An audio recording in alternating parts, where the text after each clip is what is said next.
Hello again. There was a time when the Labour Party was the natural home of working men and women. We remembered Keir Hardie and the ordinary workers who formed the first Labour government in the 1920s. Miners and railwaymen, for example, were cabinet ministers at that time. In the first election in which I voted, the Labour leader was Harold Wilson. Things have changed since then, and these days Labour is more the party of fashionable middle-class types. One of those awarded with a damehood in the New Year's honours list epitomises the modern Labour Party. I am referring, of course, to Emily Thornberry, whose background is about as far removed from the working classes as is humanly possible.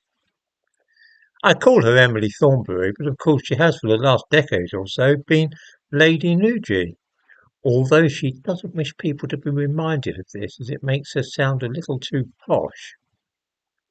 Let me run through her life story quickly so that viewers may compare it with their own. Her father was Cedric Thornberry, a professor of international law at the London School of Economics. He later became Assistant Secretary General of the United Nations. Just an ordinary working man, really. Her husband is Lord Justice Nugee, a High Court judge who was knighted in 2014. Emily Thornberry became at that point Lady Nugee.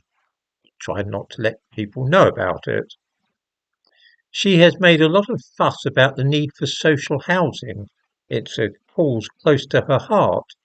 But a few years ago it came to light that her husband had bought a former council house just for the use of her aides, a sort of luxury which few of us can enjoy. She is also a great supporter of comprehensive education and the destruction of private schools. Her own children attended a selective school 14 miles from their home. I wonder if any viewers here send their children to a school 14 miles away. No? Well, that's what you get for being how can I put it? Well-to-do type is perhaps the polite way of putting it.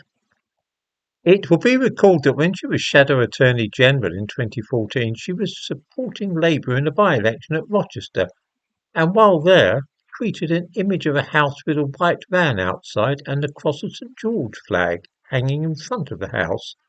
This was obviously very quaint and amusing to Lady Nugee, and very different from the streets of Islington, where she has lived for many years.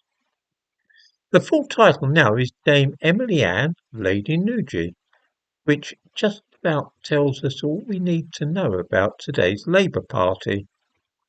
They could not have moved further from their roots, and they're now indistinguishable from the Conservatives. Most genuine working class people seem to have drifted to reform these days.